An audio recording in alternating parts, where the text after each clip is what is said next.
Hello, this is Ethan Allman reading Ryan Jack's Rackety Tam, Chapter 37, A Picture of Redwall Castle. So let's dive right in. We're getting near to the end of the book. Because of the failing daylight, Sergeant Wanwell suggested that they take their water voles indoors for questioning. In the great hall, there was much curiosity about the object strapped to Rufus's back. Abbot Humble ventured to touch the hard shell. "What is this thing, Mr. Lightpaw?" Digity unfastened the strapping and placed her pet on the floor. "Why, it's me darling little rock bottom." A gasp of surprise went up as the creature poked out its head and legs. He began crawling toward a group of dibbons. Squeaking and squealing, they leapt back. Fomor Bruffy scratched his snout, expressing wonder at the sight. "Boy, I've never seen what like me life no, sir." Sister Amel knelt down beside Rock Bottom. He craned his head forward so she could scratch it gently under his chin. The sister obliged, smiling. "Friends, meet the walking stone." "Ah ha ha! Now we know what the walking stone is." Recognition dawned on Humble's eyes. "Of course! The walking stone. What a funny little fellow he is. Where did you find him, Mom?" Euphor swelled his chest proudly. "Sure, 'twas meself that found him, Father." Sister Amel interrupted Euphis. "Wait, don't tell me you found this creature not far from a lake. It came out of a hole at the foot of an old sycamore, all thick and overgrown with ivy leaves. Am I right, Mr. Lightpaw?" For the first time he could remember, Euphis was lost for words. He could only stammer, "How?" Sister Screeve took upon his sleeve and took from her sleeve the copy of the poem which she had habitually carried around with her, began reading. "Where the sun falls from the sky and dances at the pebbles drop, where little leaves slay big leaves, where wood meets earth I stop, safe from the savage son of drams. Here the secret lies alone, the symbol of all power, the mighty walking stone." I think it's a tortoise. Euphis stared at the sister and the recorder. "How did you know all that?" For the sake of manners, Tam had not cut in on Amel and Screeve, for he could hold his impatience no longer. "Miss Lightpaw, I'm sure you can explain all about your pet to every beast, but right now I must speak to your husband about a matter of great importance." He nodded toward the cavern hall. "Down there, Euphis, now. Skipper, Captain Fortman, Sergeant Wanwell, I'll need you too." The vole thief was slightly put out by the fact that he had not eaten in a while, and he wasted no time in telling them so. "Ah, this is a sad thing to be offered none of the famous Redwall hospitality, so 'tis. Decent victuals haven't passed me starving lips since I don't know when." Captain Fortimond eyed him scarily. "Talk first, eat later, eh, Buck? What? You tell Mac Burrow what he jolly well wants to know, then you'll feed you." Euphis stared wound at the tough faces and shrugged. "Oh, well, there's what's happened. We be leaving the woodlands after many hard old days' march, myself and Mrs. and Doogie. I was carrying Rock Bottom and rolling that drum along. 'Twas me who stole it from under the vermin's noses, you know. Then suddenly, without a by your leave, just as we made it into the open, out charges a gang of vermin." Skipper halted him with a gesture. "A gang, you say? How many is a gang?" Lying and scheming was second nature to Euphis. He squinted one eye and scratched his chin as if estimating. "Oh, I'd say there's at least a score I could see, and old Gulu beast too. Sure, there's one fierce-looking creature. Have you ever not seen claws and fangs on him?" Tam cut in. "Never mind how Gulu looked, exactly how many fighting beasts were with him. Think." Euphis pursed his lips. "Well, I said there's about a score, sure, but I could not hear lots of others hiding amid the trees. It must have been. I can't give a number for certain. They was armed to the very teeth, though." Tam was pawing his sword hilt. "Ah, Doogie, what about Doogie?" The Volney thoughted. "Well, you gave me a chance, and I'm just getting to that. I know, like I said, out charges the vermin, and I dealt nearly 3 right away." "No, he lied about that, but I had my darling wife to think of, so I says to Doogies, 'There's far too many villains. We have to cut out and run for it. I'll see you back at the Abbey. I'm sorry about the drum. I had to leave it but lives are more valuable than old drum now, aren't they? One peered closely at the Volthief.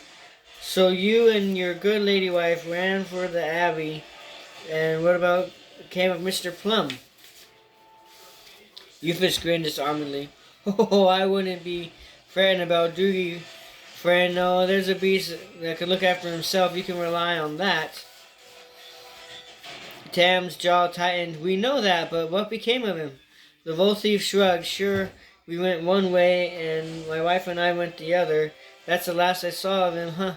I wouldn't be surprised if he was not out there now, knocking at the gate to come in. I wouldn't worry about him.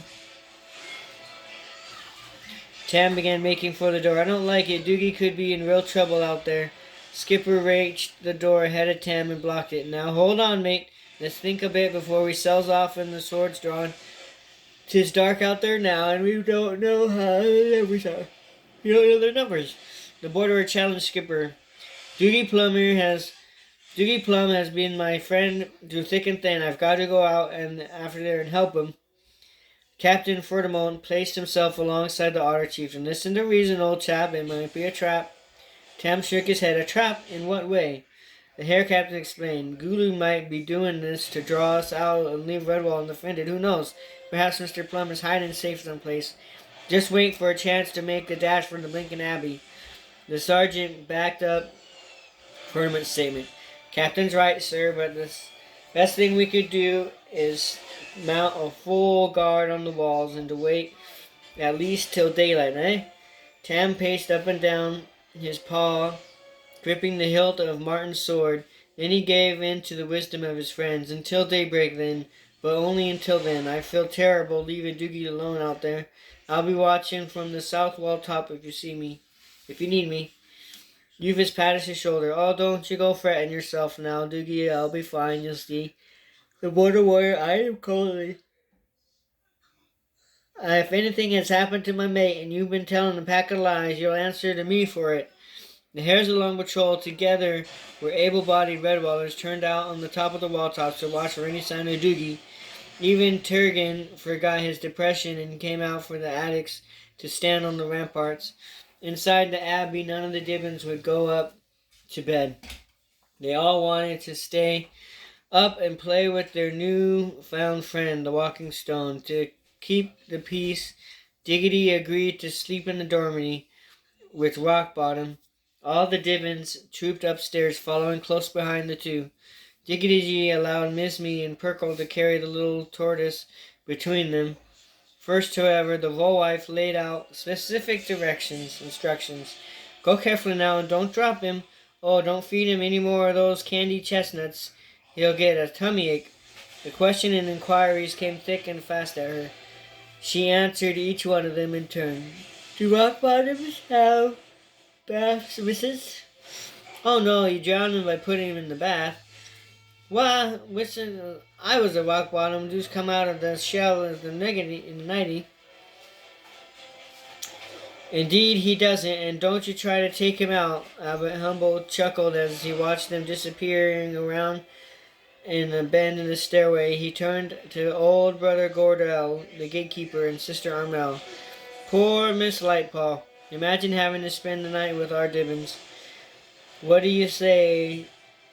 Like we take some supper up to our friends with the walls?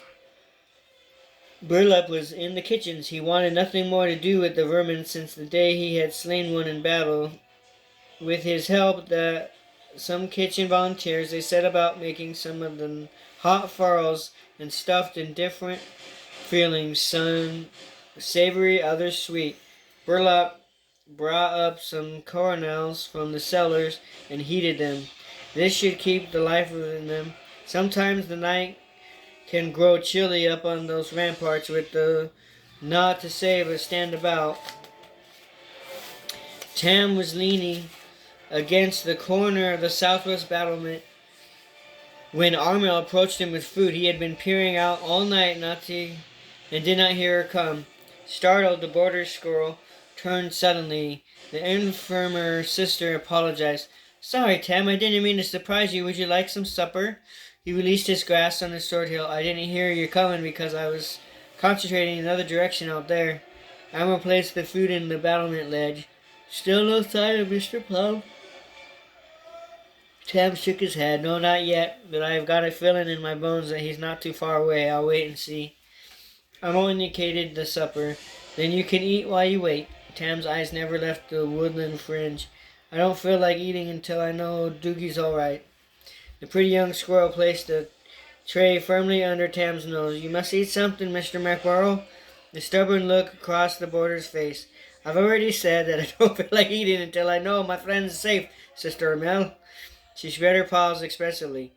You'll have to eat sooner or later, Mr. McBurrow. Come on now, I made this supper especially for you. Tam knew this wasn't going to lose. He was going to lose the argument, so he relented. Tell you what, let's share it. If I eat half, you will. She smiled. There's not much between two Dibbins and warriors. Sometimes you've got to both be cooks and do what's best for you, right? We'll share the supper. Tam bit into one of the furrows. Cheese and onion. Why didn't you tell me this was one of my favorites? Emma took a sip of hot Cordell and winked mischievously at him. I couldn't have tempted you into eating, but I like being bossy. Now eat up, Mr. McRoll. Tam laughed as he saluted and took a huge bite of the furrow.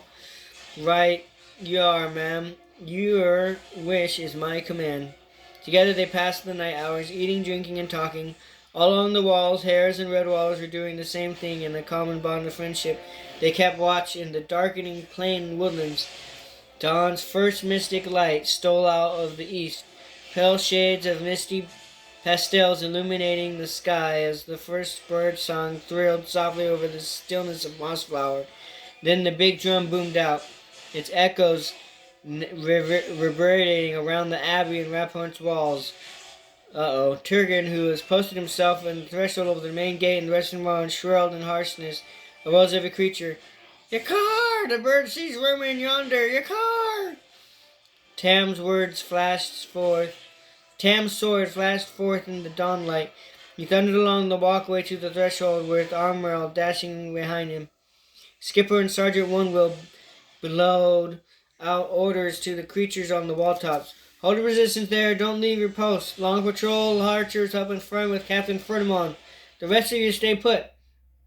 Steady in the ranks there. Rackety Tam McBurrow skidded to a halt alongside the Goshawk. Where's the vermin, Turgan? Where? Ba-boom, boom, boom. Over the deep drum tones, Turgan pointed with his beak. Yakar! See over there! The breath froze Tam's throat as he looked and saw. To be continued. Alright, you guys like and subscribe. Love you. Bye.